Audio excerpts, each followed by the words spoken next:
Hello, ladies and gentlemen, and welcome to the Discriminating Gamer. You know, a lot of people think that G.I. Joe is make-believe, like unicorns or Bigfoot or U2 fans. But today we're going to go ahead and take a look at G.I. Joe Mission Critical from Renegade Game Studios.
We'll get back to the review in just a moment. I want to take a minute to ask you to check out my other channel, that is Cody Carlson, PhD, where we talk about history, books on history, military history. I even post some of my lectures for my classes on there. Please check that out. Please subscribe to that channel. And now, back to the review.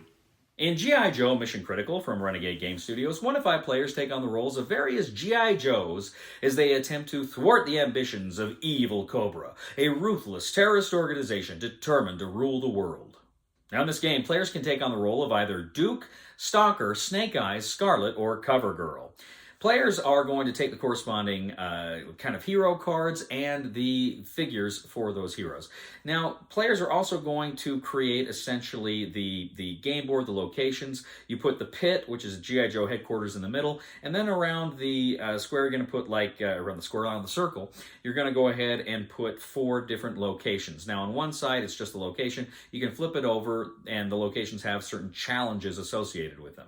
Now, there are 20 universal deployment cards, and players are going to go ahead and create kind of mini decks, 4 decks of 5 cards each, and they're going to add into some of these decks Cobra Lieutenants or Cobra Nemesis, and then on the last deck, you're going to add in the boss card, which is the evil Cobra Commander.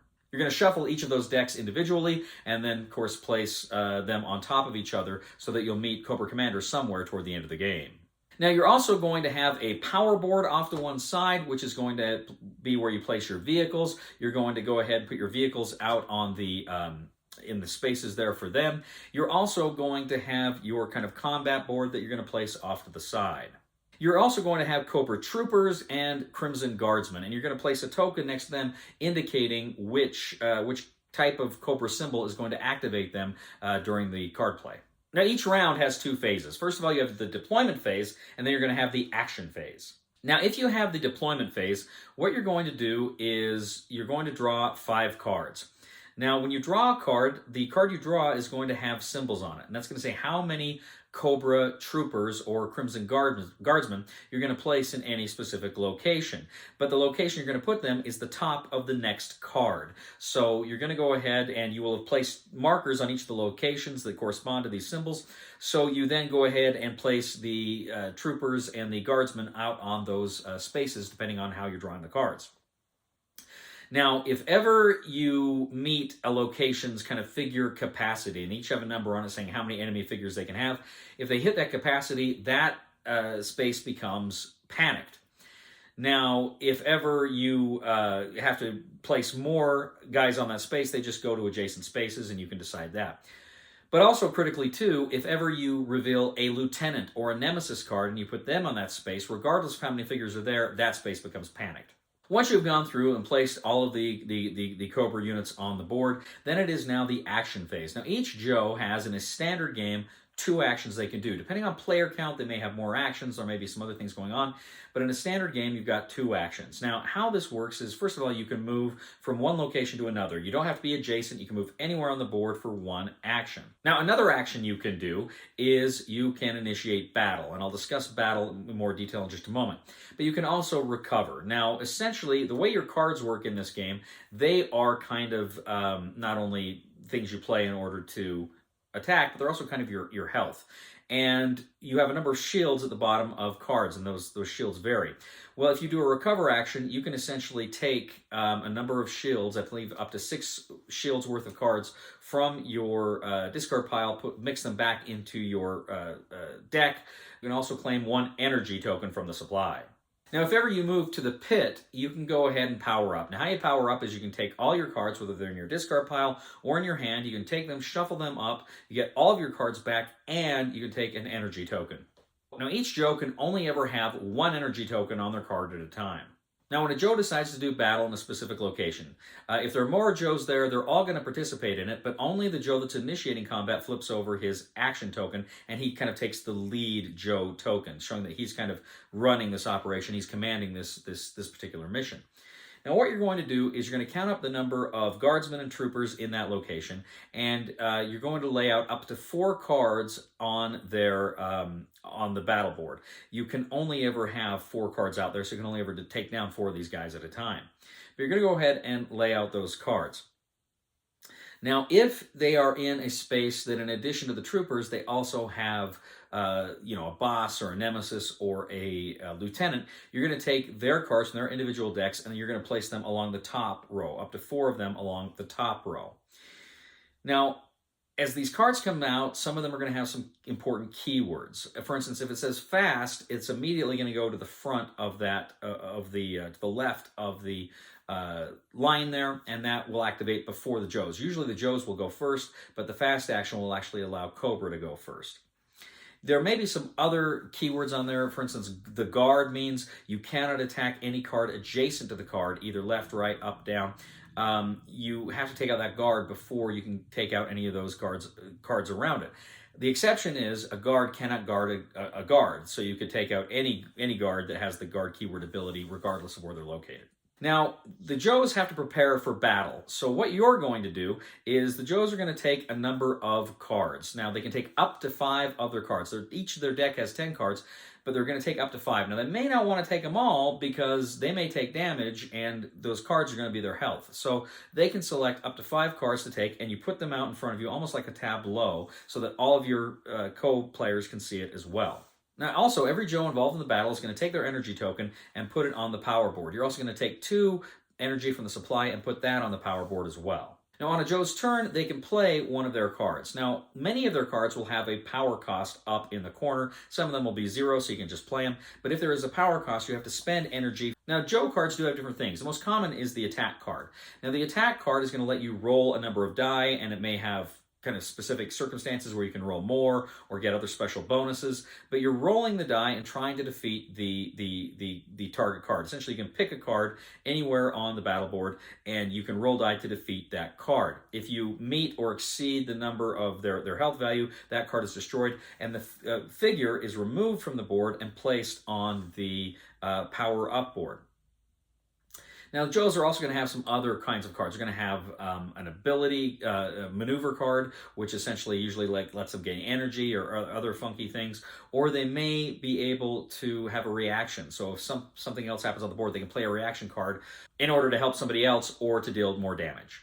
Now, after the Joes have gone, Cobra is going to go. Now, again, if you're just fighting the troopers, you're just going to go from left to right along the troopers. If you're fighting a villain, you're going to go from left to right, fighting the villain, and then drop down and go from left and right on the troopers. So if you take out a card that is next in that sequence, then guess what? Cobra doesn't get to go on that turn, and you get a double move. So that's kind of something that you can do, is try to take out those cards before they get a chance to react. But many of those cards will have printed abilities. They'll say drain energy, in which case you have to lose one of your energy from the power upward.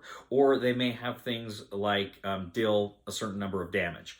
Now, if you deal damage, one of the Joes says, okay, I'll take that damage. They go to the top card of their discard pile, or pardon me, the top card of their deck, and they discard a card. Now, the card is going to have a number of shields on it. If there is not enough shields to meet the damage, they draw another card. And they keep doing that until they met all the damage. If it is just the right amount, then that card remains in the discard pile. However, if you have more shields, then they deal damage. So like if they deal 2 damage and you draw a 3 shield card, you can actually put that card back at the bottom of your deck. Critically too, during battles, the Joes will have the opportunity to use vehicles. Now vehicles are very powerful and they have the ability to really help you take out some of those Cobra cards. What you do is, instead of spending energy to use those or playing cards to use the vehicles, you have to, all of the Cobra Troopers that have been, Cobra Troopers and Crimson Guardsmen that have been placed on the power board, that is your currency. You essentially look what vehicle you want to play, and you take that number of figures from the power board, put them back into the supply, and you can then use that vehicle. And these vehicles, as I say, are very powerful, and they really let you go after some of those villains. So you go back and forth in sequence. You play a card against a villain or use vehicles against a villain, and a vehicle is not a turn, incidentally. You can just kind of play that whenever. But you attack, and then they attack, and then you attack, and then they attack. If you can succeed in clearing out all of those figures, then, good deal. But it's going to be very difficult if you're also going up against some of those lieutenants or the nemesis that can do also all sorts of funky things to you.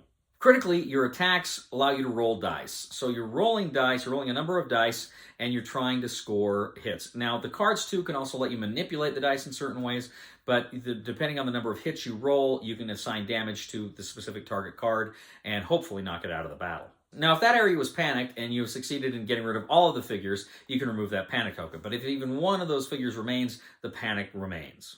So players go back and forth. They are, of course, deploying Cobra units to locations. Then they are moving, they are attacking, they are recovering, they are going to the pit to power up. They're trying to take out these guys. They're trying to take out the lieutenants. And then finally, in that last sequence of the original deck, you're going to go ahead and battle the boss, Cobra Commander. Now, he comes out. Now, you place 4 of his cards out, but critically, in order to defeat Cobra Commander, unlike the other Lieutenant's Nemesis, which you just have to defeat 4 of their cards, you have to defeat 6 cards from Cobra Commander, which means you cannot defeat him in 1 round. It's going to take at least 2 rounds in order to defeat Cobra Commander. So you go ahead, you play through him, you try to defeat him. Now, if ever a Joe is in battle and he cannot discard any more cards, he essentially is knocked out. He goes back to the pit, and there are 3 energy cubes that you place at the pit at the beginning. You remove one of those energy cubes. That number kind of varies depending on some factors, depending on player count. So you remove an energy token from the pit, and you can go back into battle. But if ever all 4 locations are panicked, and there are no more energy tokens in the pit, or if you need to bring back a Joe, if a Joe is knocked out and there's no more energy to bring him back with, then you lose the game. But if you and your friends succeed in weathering the onslaught and making it to and defeating Cobra Commander, then you win! G.I. Joe, mission critical. So, I've said this before, I'm a huge G.I. Joe fan. That was my bread and butter when I was a kid. I collected G.I. Joe, I had G.I. Joe, played G.I. Joe all the time. And it's so much fun, to kind of revisit G.I. Joe in this way. In fact, I was thinking, when I was a 6-year-old, 7-year-old kid playing with these G.I. Joes, little did I know that 40 years later, I'd still be playing with G.I. Joes. I probably, if you'd asked me at 6, I'd said, oh, sure, I'm going to play G.I. Joes when I'm that old, but who knows? But I am. I'm playing with G.I. Joe again, and that's cool. So I love the theme. Love the theme. I was a big fan of the deck building game, Renegade's G.I. Joe deck building game. In fact, that's quickly becoming one of my favorite deck builders of all time. I love the G.I. Joe deck building game. And I played the one expansion, the Serpentor expansion. Looking forward to playing the other expansion. Love that game. Love that game. Now, the designer of the G.I. Joe deck building game, and he also designed one of my favorite games of the year, My Father's Work, which is a brilliant game. And then he also, I believe, adapted this system because it was originally a Power Ranger system, and he adapted it to G.I. Joe. And so he's like one of my favorite designers now, right? He's like instantly gone to the top of being one of my favorite designers. Now, Renegade did not send me this. This was a Kickstarter. I went all in. I was so excited about G.I. Joe, and what the designer was doing really, really thrilled me. So a few days ago, I took this over to my friend's house. There were 4 of us, and we played G.I. Joe Mission Critical. And this is really, at the end of the day, a dice chucker. This is all about getting the cards to work for you, to play the dice, and hope that the dice are going to be on your side and in your favor. I like that. I like dice chuckers, and I like games that let you manipulate dice and stuff like that, and I like that. So I'm kind of aware of that going into it, but that's essentially what the game is. It's not much deeper than that. But there are some fun things going on here. And I got to tell you, the battles with the Cobras, right? I mean, that can be intense, and that can come down to a numbers game. And there's some times where you've got great cards and you roll the die, and the die just sucks. It happens. It has happened to me. But there's also those times where you roll the die and you just want to stand up and cheer because it's working for you, and I love that. Generally speaking, I like the battle system. I like playing the cards, and then they go and then you go.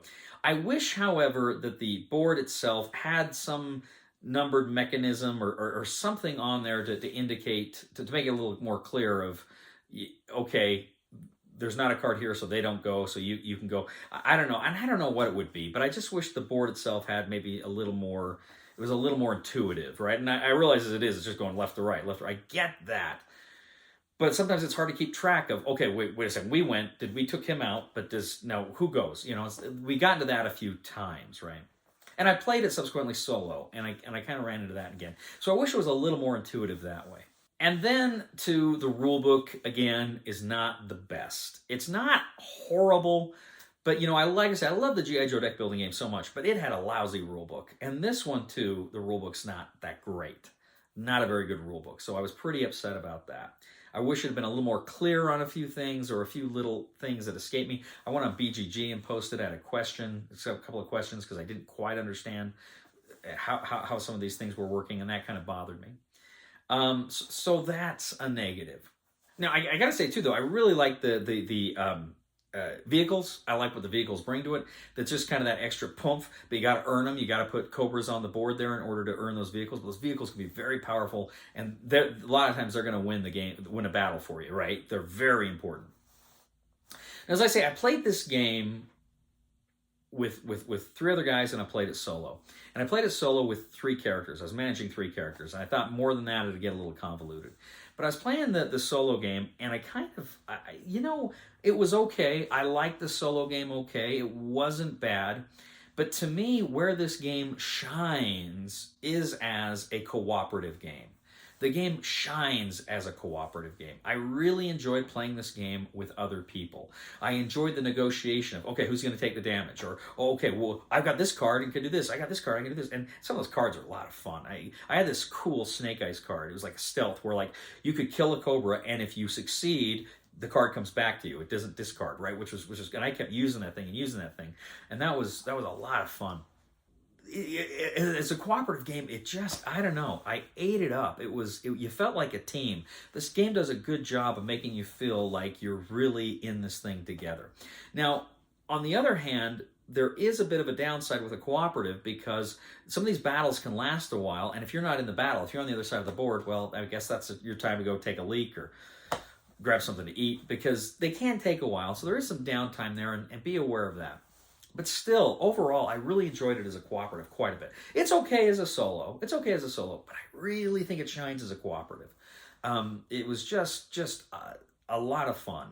Dice chucking, card playing, working together to defeat these seemingly impossible odds. And it like I say, it's takes me back to my childhood, but in a fun way and in an engaging way, that in a way that Cody the adult can appreciate as so much as Cody is an adult. I really like this game. It's a lot of fun. It's not the best game ever. It's not the most clever game ever. It's pretty, in a lot of ways, pretty straightforward and frankly simple. I don't mean that as a pejorative, but it's a simple game. And I liked it. I have a lot of fun with this. Between the theme and just some of the basic mechanics here, it really drags me into it. I really like this game. I'm really glad I kickstarted it, and I'm hoping they come out with more characters and more vehicles and all sorts of more stuff. I did get the vehicle pack. I did get the heavy firepower expansion, which I'll talk about a little bit later in another video perhaps. And I got a lot of other cool things. Another dice pack, right? But I just want more. I want more. I want this to be the complete G.I. Joe experience. Tremendous fun. So glad I kickstarted it. I'm rambling now. Just want to say, very fun game. But there are some issues I mentioned. It is a dice chucker. If that's not for you, maybe this isn't the game for you. But I really like it. I'm going to go ahead. I'm going to recommend buy it. It's a great experience and tremendous fun. Well, ladies and gentlemen, thank you once again for joining us today on The Discriminating Gamer. As always, we ask you to please leave a comment for us on YouTube, on Board Game Geek, on our Facebook page, or on thediscriminatinggamer.com. We'd ask you to please like us on Facebook, subscribe to us on YouTube, and follow us on Twitter. I'd also ask you, ladies and gentlemen, to please check out my other channel, that is Cody Carlson, PhD, where we talk about military history and books on history and fun things like that. Please check it out, please subscribe, and please give a thumb to this video on Board Game Geek. We really appreciate that as well. You know, ladies and gentlemen, why is it that U2 has still never found what it's looking for? Because the streets have no name. Please somebody help me on my feet again. And I don't know where I'm going, and I don't know where I've been. Please somebody help me on the solid ground. It's a long time, and I'll be dying. Once a year I wind up in the band. He'll never give up, he'll stay till the fight's won. G.I. Joe will dare, G.I. real American hero, G.I. Joe will dare.